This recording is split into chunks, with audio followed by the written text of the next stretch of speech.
memahami ya unsur intrinsik dalam cerita yang sudah dibaca atau ditonton berupa tema, tokoh, penokohan, setting atau latar, alur, amalan, sudut pandang, gaya bahasa dan ragam bahasa, serta kalian itu nanti menyampaikan kembali ya cerita yang sudah kalian tonton atau kalian baca dengan bahasa yang komunikasi. Nah, sekarang TP-nya itu mampu menemukan tema cerita. Yang kedua apa? Mampu memahami tokoh dan tokohan. Yang tiga, ibu harap malam itu mampu menemukan setting atau latar dalam cerita. Yang keempat, yang kelima, kalian itu mampu memahami makanan yang dalam cerita. Keenam, mampu memahami yang ketujuh, ibu harap kalian itu mampu ya menggunakan gaya bahasa dan ragam bahasa dalam berbagai cerita. Dan yang terakhir, ibu harap nanti kalian itu mampu ya untuk menyampaikan kembali cerita yang sudah kalian baca atau kalian tonton dengan bahasa yang komunikasi. Oke, sekarang langsung kita apa saja sih unsur intrinsik dari cerita fantasi. Nah, sekarang ada yang tahu apa sih itu cerita fantasi? Coba, ada yang tahu? Oke, ada. Jadi cerita fantasi itu cerita ya yang dibuat berdasarkan imajinasi atau khayalan penulis. Nah, biasanya cerita fantasi itu berisi hal-hal ajaib atau hal yang apa? Hal-hal yang tidak nyata atau tidak mungkin terjadi di dalam kehidupan nyata. Misalnya contohnya di dalam apa ya? Nah, di dalam kartunnya cerita kartun Doraemon itu dia punya apa nih perannya? Baling bambu kan? Sehingga dia bisa terbang kan? Itu kan tidak mungkin di dunia nyata. Terus dia punya pintu ajaib kan? Dia bisa kemana saja. Itu paham apa itu cerita fantasi? Oke, sekarang kita untuk masuk ke unsur intrinsik dari cerita fantasi. Yang pertama ada tema. Jadi tema ini adalah garis besar isi cerita ya.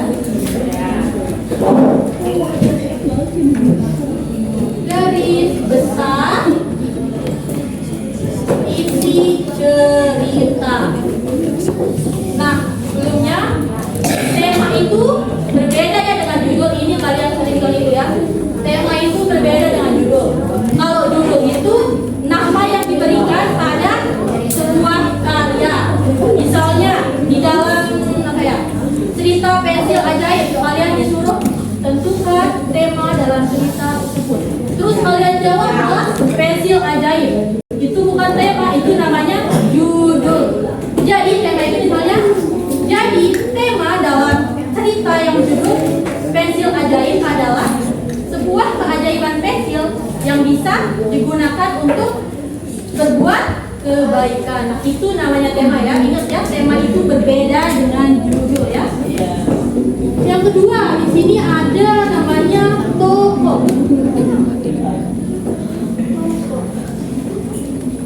Nah, tokoh ini dibedakan menjadi dua ya.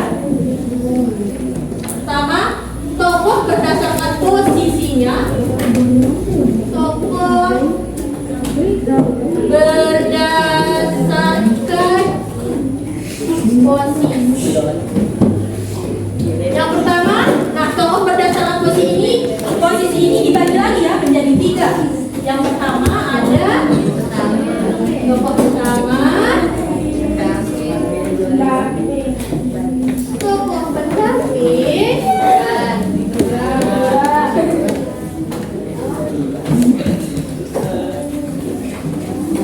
dan yang ketiga ada tokoh figuran. Nah, apa sih tokoh utama itu? Jadi tokoh utama itu adalah tokoh ya yang paling sering muncul di dalam cerita itu, atau tokoh yang selalu ada ya dari awal cerita sampai akhir cerita. Itu yang dinamakan apa? tokoh utama. Yang kedua ada tokoh pendamping. Nah, tokoh pendamping ini bisa disebut sebagai apa ya? Tokoh yang membantu atau membersamai si tokoh utama itu. Nah, yang ketiga di sini ada tokoh figuran. Jadi tokoh figuran ini adalah tokoh yang hanya muncul ya sebentar saja dalam sebuah cerita itu. Nah, yang selanjutnya ada tokoh berdasarkan tokoh berdasarkan sifat atau karakter.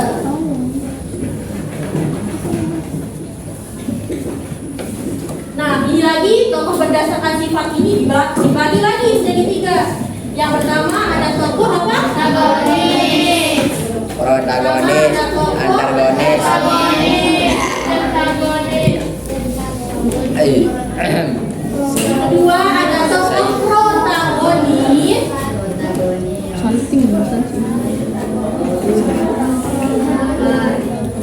Dan yang ketiga ada tokoh antagonis.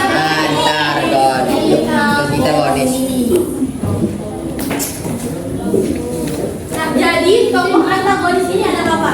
Tokoh yang memiliki sifat atau berwatak jahat. Nah, kalau tokoh protagonis,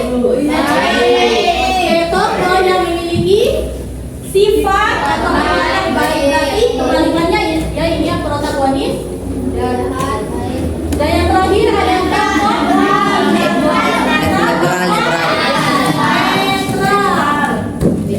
Nah, biasanya tokoh tritagonis ini tidak selalu ada ya dalam cerita. Dan tokoh tritagonis ini adalah tokoh yang penengah antara tokoh jahat dan tokoh baik. Nah, yang ketiga ada apa? Setting atau latar dalam cerita. Latar dalam cerita. Nah, setting atau latar ini dibagi menjadi 3. Yang pertama ada waktu,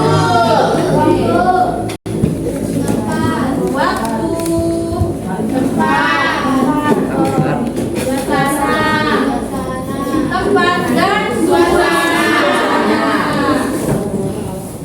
Jadi latar waktu ini adalah kapan sih terjadinya sebuah cerita itu, apakah itu pagi, siang, atau malam atau sore itu ya.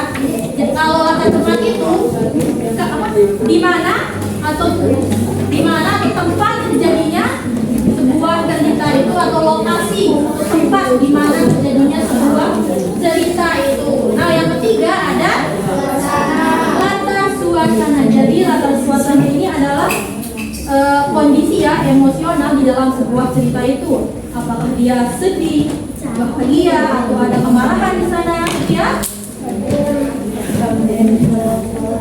Nah, yang keempat ada alur. Nah, alur ini dibagi lagi menjadi 3 ya. Ada alur maju, mundur, atau campuran.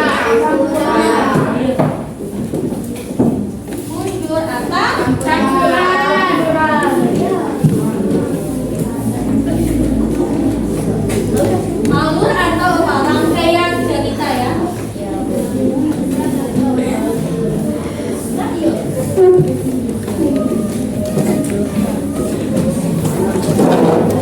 Nah, jadi alur maju ini adalah apa?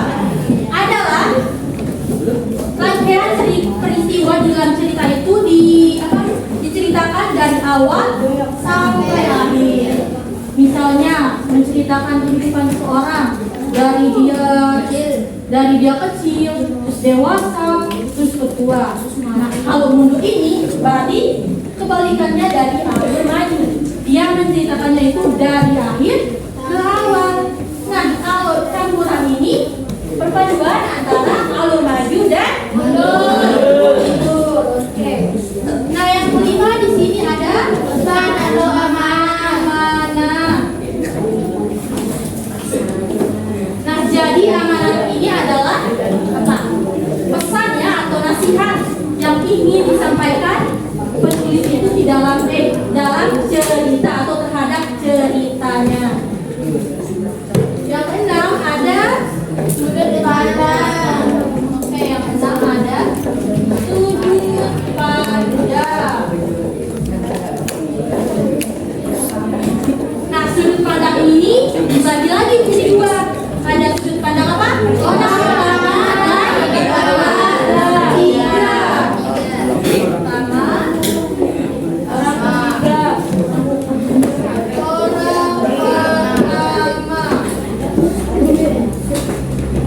Kedua, orang ketiga. Nah, sudut pandang orang pertama ini biasanya di dalam cerita itu tokoh utamanya itu biasanya menggunakan aku, saya, aku atau saya.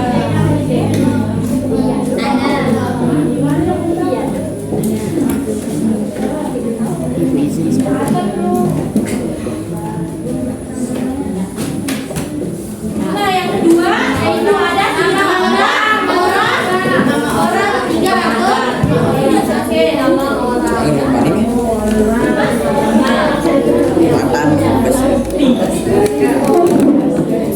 Mantan bes.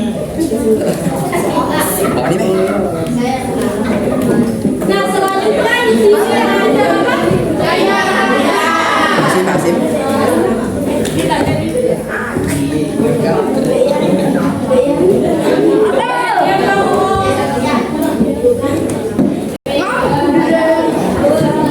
yang pertama di sini ada gaya bahasa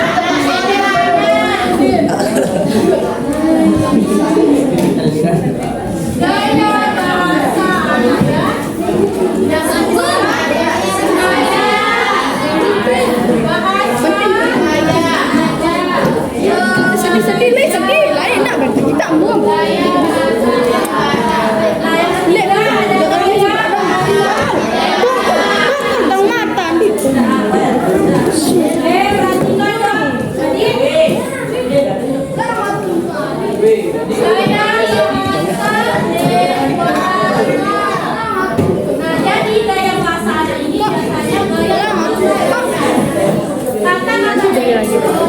Nanti beli.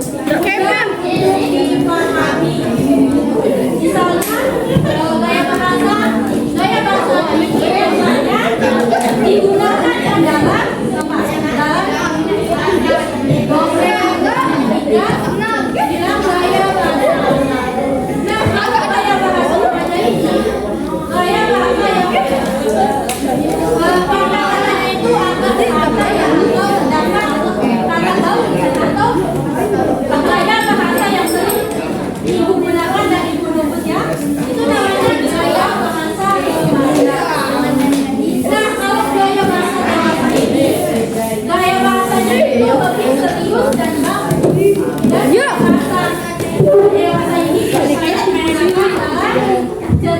orang dewasa. Nah, misalnya gaya bahasa dewasa ini yang digunakan oleh Tuti,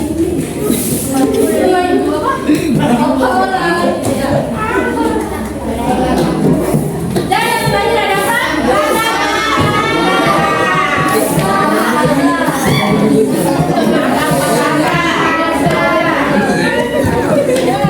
ada ragam bahasa ini dibagi jadi dua.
yang dia temukan berubah kembali menjadi wujud manusia. Bagus. Saat dirasa cukup untuk merawat semua tanamannya, Borono memutuskan